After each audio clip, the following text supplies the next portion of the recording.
Hey guys, I'm Gautam, a fourth year medical student. So ఈరోజు మనం discuss చేసే topic next exam. What is next exam, advantages and disadvantages of next exam, and నిజంగా మీరు భయపడాలా లేదా.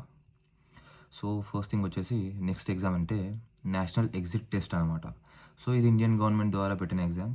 ఇంకా స్టార్ట్ అవ్వలేదు ఈ ఎగ్జామ్. మోస్ట్లీ ఒక 2-3 ఇయర్స్లో అది స్టార్ట్ అవుతుంది. సో ఎగ్జామ్ ఎలా అంటే, ఒకవేళ ఇండియాలో మీరు గ్రాడ్యుయేషన్ చేసినా లేదంటే బయట దేశంలో గ్రాడ్యుయేషన్ చేసినా ఈ ఎగ్జామ్ రాయాలన్నమాట లైసెన్స్ కోసం. సో ఇప్పుడు సిస్టమ్ చూసుకుందాం మనం.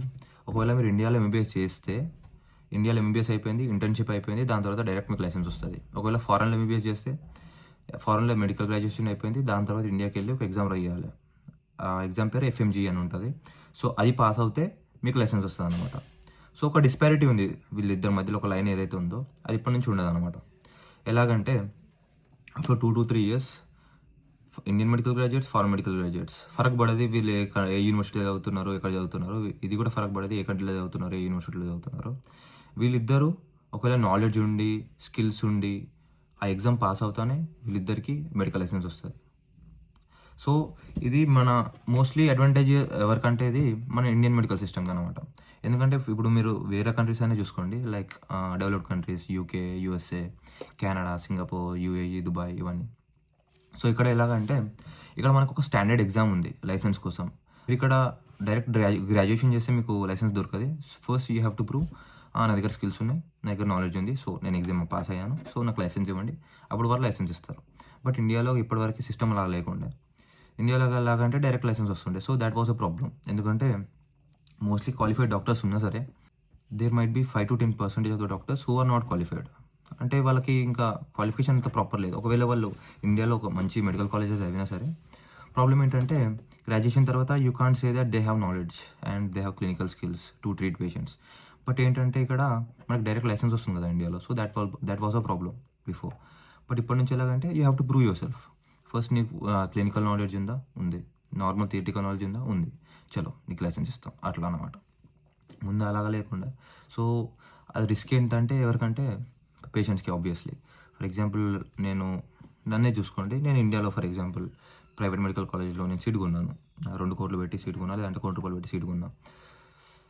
గ్రాడ్యుయేషన్ టైంకి ఎట్లా చేసి నేను గ్రాడ్యుయేషన్ సర్టిఫికేట్ తీసుకున్నా, ఇంటర్న్షిప్ చేసిన, లైసెన్స్ తీసుకున్నా. But I have 0 knowledge. 10% knowledge ఉంది అనుకోండి, 0 కూడా కాదు. సో దాని తర్వాత మా డాడీ దగ్గర చాలా డబ్బులు ఉన్నాయి, అండ్ ఒక హాస్పిటల్ పెట్టినా నేను. అండ్ అక్కడ నేనే డాక్టర్. పేషెంట్స్ వస్తున్నారు, పేషెంట్ తెలియదు ఆమె క్వాలిఫైడ్ డాక్టర్ అను. పేషెంట్ తెలియదు. ఒకవేళ అంటే వాళ్ళకి ఏముంది ప్రూఫ్, వాళ్ళ దగ్గర నా దగ్గర లైసెన్స్ ఉంది, దాంతో ప్రూవ్ అవ్వదు కదా నేను ప్రాపర్ మంచి డాక్టర్ అని చెప్పేసి. సో ఇప్పటి నుంచి ఎలా అంటే you have to write an exam, you have to clear it so that you can practise in India, అలాగనమాట. So this is a great advantage for Indian medical system. సో ఇప్పటి నుంచి పేషెంట్స్కి భయపడాల్సిన అవసరం లేదు, ఎందుకంటే క్వాలిఫైడ్ డాక్టర్స్ ఉన్నారు అందరూ. ముందు కూడా క్వాలిఫైడ్ డాక్టర్స్ చాలామంది ఉన్నారు, లేరని కాదు. బట్ ఏదైనా 5-10% డాక్టర్స్ ఎవరైతే ఉన్నారో వాళ్ళ వల్ల ప్రాబ్లం వస్తుంది మెడికల్ సిస్టమ్కి, పేషెంట్స్కి. సో ఇప్పటి నుండి దీన్ని మనం ఇరాడికేట్ చేస్తున్నాం మొత్తానికి. సో ఇది ఒక గ్రేట్ స్టెప్ ఇండియన్ గవర్నమెంట్ నుంచి. అండ్ మోస్ట్లీ ఒక 2-3 ఇయర్స్లో అందరు రాయడం స్టార్ట్ చేస్తారు ఇది. సో దీనివల్ల ఏమైనా అడ్వాంటేజెస్ ఉన్నాయనంటే, నెక్స్ట్ ఎగ్జామ్ వల్ల ఫస్ట్ థింగ్ వచ్చేసి మనకు లైసెన్స్ వస్తుంది. ఒకవేళ మీరు క్లియర్ చేస్తే లైసెన్స్ వస్తుంది. అండ్ దాంట్లో వచ్చే ర్యాంక్ బట్టి మీకు నీట్ పీజీ సీట్ కూడా వస్తుంది అనమాట. అంటే ఒకటే ఎగ్జామ్తో everything is decided. Licence and also foreign medical graduates ఎవరైతే ఉన్నారో వాళ్ళకి ఎఫ్ఎంజీ రాయాల్సిన అవసరం లేదు. నెక్స్ట్ ఎగ్జామ్ వస్తే వాళ్ళు కూడా నెక్స్ట్ ఎగ్జామే రాస్తారు. వాళ్ళు కూడా అది క్లియర్ చేస్తే వాళ్ళు లైసెన్స్ తీసుకుంటారు.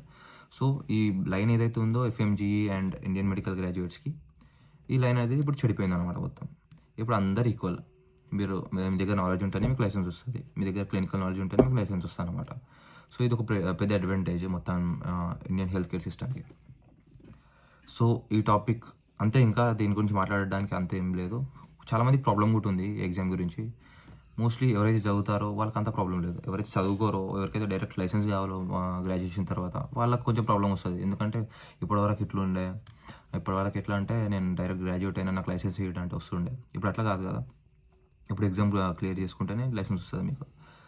సో ఈ టాపిక్ అంతే. ఇంకా వేరే వీడియోలో నేను వేరే టాపిక్ డిస్కస్ చేస్తాను. So that's it. Thank you. Bye.